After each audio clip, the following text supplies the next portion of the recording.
Halo semuanya, kembali lagi bersama saya Wa'arun si admin tampan. Sebelumnya terima kasih atas 20k subbreaknya. Sehat-sehat selalu untuk kalian semua dan moga-moga rezekinya juga dilancarkan. Tentunya masih melanjutkan dari bagian sebelumnya, namun kita langsung aja ke pembahasan yang dimana di tengah cahaya matahari yang perlahan meredup, Tang San menatap rekan-rekannya sebelum berkata bahwa seharusnya penghargaan pertama kali itu jatuh kepada Dubai. Mendengar hal itu, Cheng Zicheng tampak kecewa mengingat bocah tersebut tidak berpartisipasi dalam pertempuran, namun kenapa pula ia yang harus dihargai. Tang San tetap tenang dan menjelaskan bahwa karena Dubai lah ia dapat menyadari situasi musuh. Mata Robah Tianhu Dubai memiliki firasat tertentu yang meskipun tidak terlalu jelas karena kultivasinya masih rendah, akan tetapi rasa tidak nyamannya mengisyaratkan akan adanya pertanda bahaya. Nah, karena hal itulah memungkinkan semua orang untuk lebih waspada. Jika tidak, serangan mendadak tadi bisa saja melukai salah satu dari mereka. Sementara Guli yang menyimak perkataan Tang San, ia pun mengangguk sebelum membenarkan. Sembari menghela nafas panjang itulah,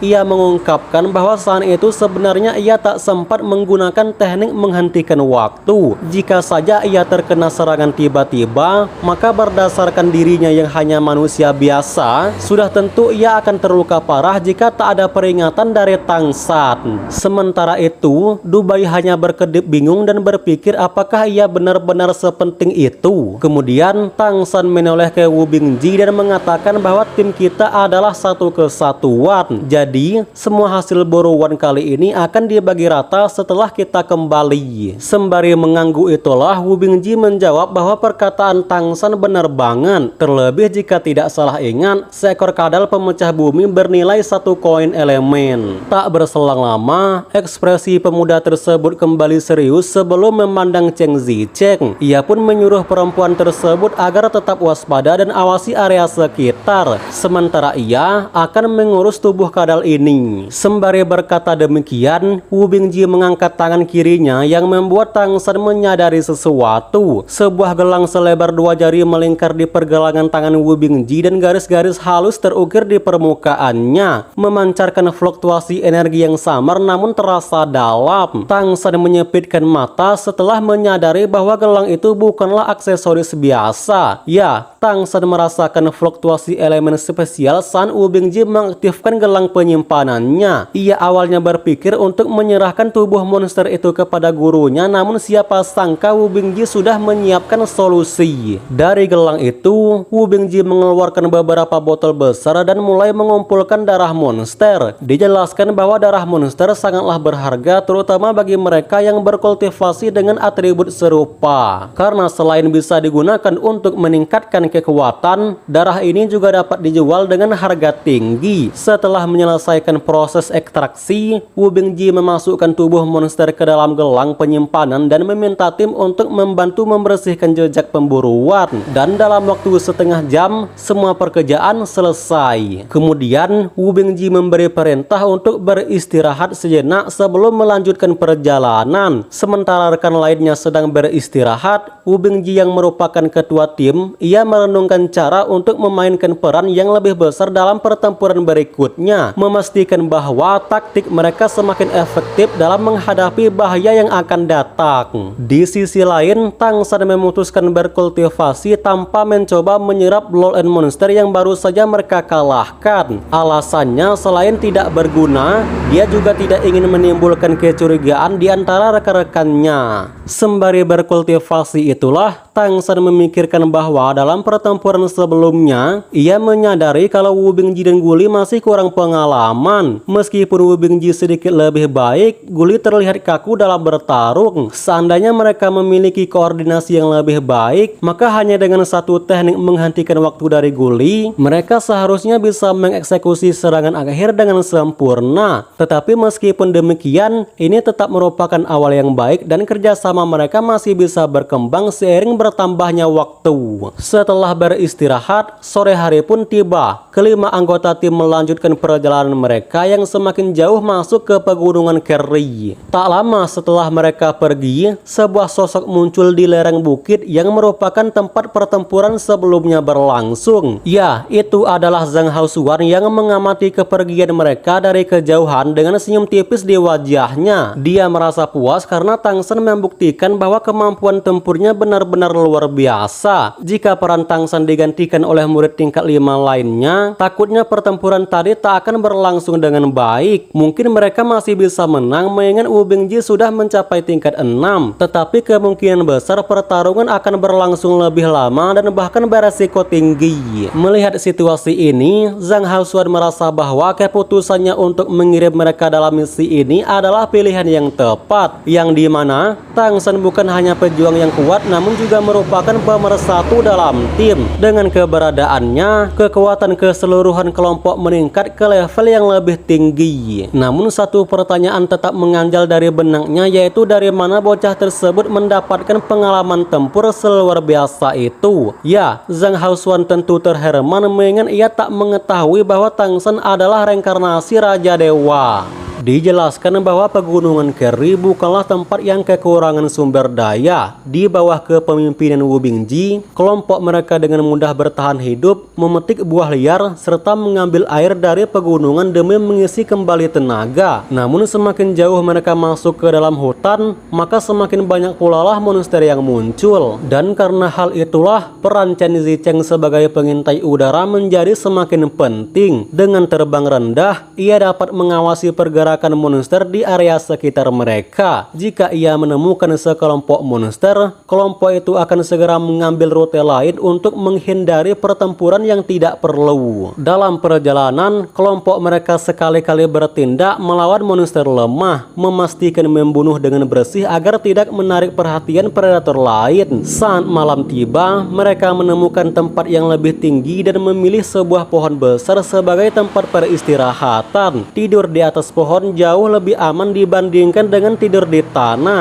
Wu Bingji, Tang San, dan Guli bergiliran berjaga sepanjang malam. Sementara Chen Zicheng dan Dubai yang lebih lemah dalam kultivasi, mereka diberi kesempatan penuh untuk beristirahat. Dengan kewaspadaan tinggi dan taktik yang matang, mereka bersiap menghadapi tantangan baru di pegunungan yang berbahaya ini. Sementara kedua orang itu tidur lebih awal, Tang San, Wu Bingji, dan Guli yang masih terjaga, mereka duduk di bawah pohon dan berbincang dengan suara pelan. Sembari tersenyum itulah, Wu Bingji memandang Tang San sebelum bertanya dan meminta arahan tentang elemen es-nya. Mendengar hal itu, Guli sedikit terkejut mengingat Wu Bingji yang merupakan pemimpin tim, namun malah meminta nasihat dari Tang San. Pada akhirnya, ia pun menyadari bahwa pertualangan hari ini telah mengubah pandangannya terhadap Tang San. Sejak awal memasuki gunung, bukan Wu Bingji yang mengatur taktik, melainkan Tang San dengan ketenangan dan keakuratannya dalam mengambil keputusan. Wu Bingji yang merasa tatapan aneh dari Guli, ia hanya tersenyum sebelum mengungkapkan bahwa belajarlah dari Tang San mengingat beberapa wawasannya tentang kultivasi sangatlah unik. Intinya, setelah berdiskusi dengannya beberapa kali, pemahaman Wu Bingji tentang elemen es menjadi lebih dalam. Mengalihkan percakapan, Tang San bertanya ke Wu Bingji tentang seperti apa metode serangan terbaik untuk elemen es. Wu Bingji menjawab bahwa serangan jarak jauh dengan fokus pada kecepatan itulah yang ia andalkan. Tang San mengangguk dan menjelaskan bahwa itu mirip dengan bilah anginnya, tetapi karena bongkahan es lebih padat, seharusnya kekuatannya juga lebih besar. Oleh karena itu, Tang San dengan senang hati memberikan dua metode yang harus Wu Bingji pelajari. Pertama, Wu Bingji harus menambahkan kepadatan, karena semakin padat bongkahan es, maka semakin kuat pula lah daya tembusnya. Kedua, kecepatan. Semakin cepat gerakannya, maka semakin besar pula lah energi tumbukannya. Sementara kedua anak itu nampak semakin fokus dengan Tang San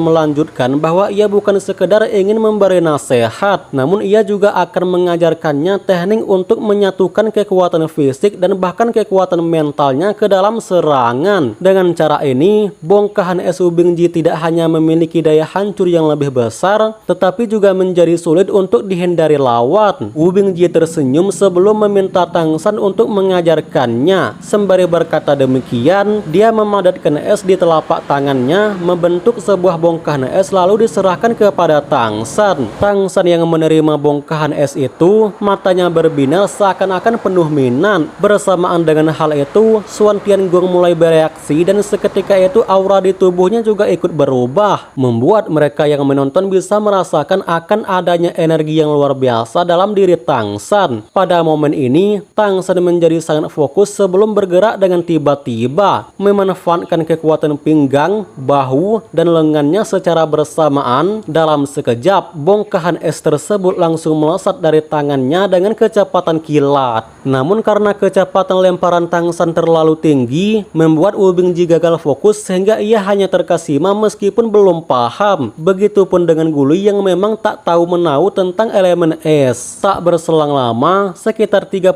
meter di depan mereka, sebuah pohon kecil tiba-tiba miring ke bawah, diiringi dengan suara berdetak sebelum cabang dan daun bertabrakan antara satu sama lain. Wu Bingji yang penasaran, ia pun menatap Tang San sebelum bertanya akan seberapa kuat teknik pemecah es itu sebenarnya. Sembari tersenyum itulah, Tang San menjawab bahwa serangan jarak jauh harus menggabungkan roh, energi, dan ketepatan. Jika tidak mengenai target, maka sekuat apapun serangan itu akan sia-sia. Kemudian, Tang San menyuruh kakak seniornya itu untuk mencobanya sendiri. Saat ucapan itu selesai, Tang San lalu memperkenalkan teknik panah ayun tangan yang merupakan sebuah metode sederhana namun sulit untuk dikuasai secara maksimal. Mata Wu Bingji bersinar seakan-akan sangat bersemangat. Ia mendengarkan dengan seksama, begitu juga dengan Gulu yang berdiri di sebelahnya. Dan ya, beberapa teknik yang dijelaskan Tang San membuat Guli terkejut karena secara tak langsung dia juga memperoleh wawasan baru. Begitu Tang San selesai menjelaskan, Wu Bingji yang tak sabar ingin mencoba. Ia menyuruh rekannya itu untuk beristirahat. Urusan berjaga-jaga serahkan saja kepadanya karena ia mau sambil latihan juga. Tepat ketika Tang San mengangguk dan hendak naik ke pohon untuk beristirahat,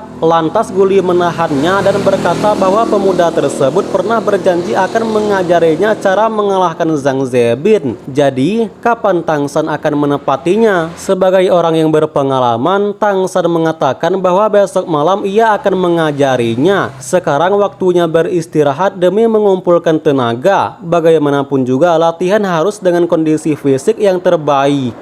Saat tengah malam tiba, Wu Bingji membangunkan Tang San untuk bertukar jaga. Dengan penuh semangat, ia menunjukkan hasil latihannya kepada Tang San. Tang San yang melihatnya, ia hanya memberikan beberapa koreksi kecil. Sebagai pemuda yang cerdas dan berbakat, Wu Bingji mampu menguasai teknik ini dalam semalam. Dengan latihan lebih lanjut, ia akan semakin mahir menggunakannya.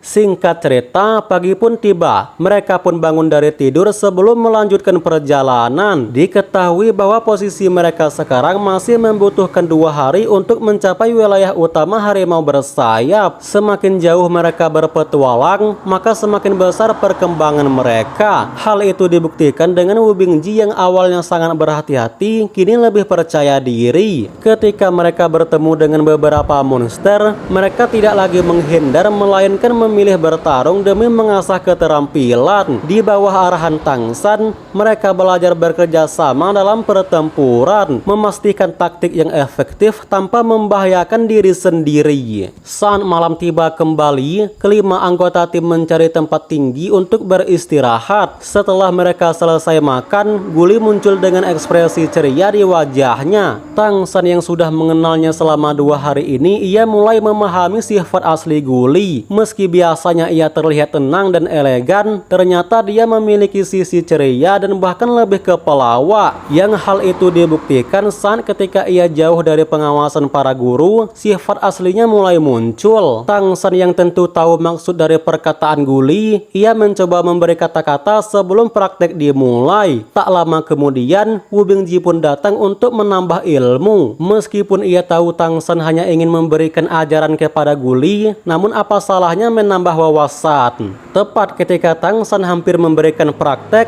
tiba-tiba durasinya sampai di sini. Sehingga apa boleh buat, saya Orun pamit dan sampai jumpa di video selanjutnya. Adios.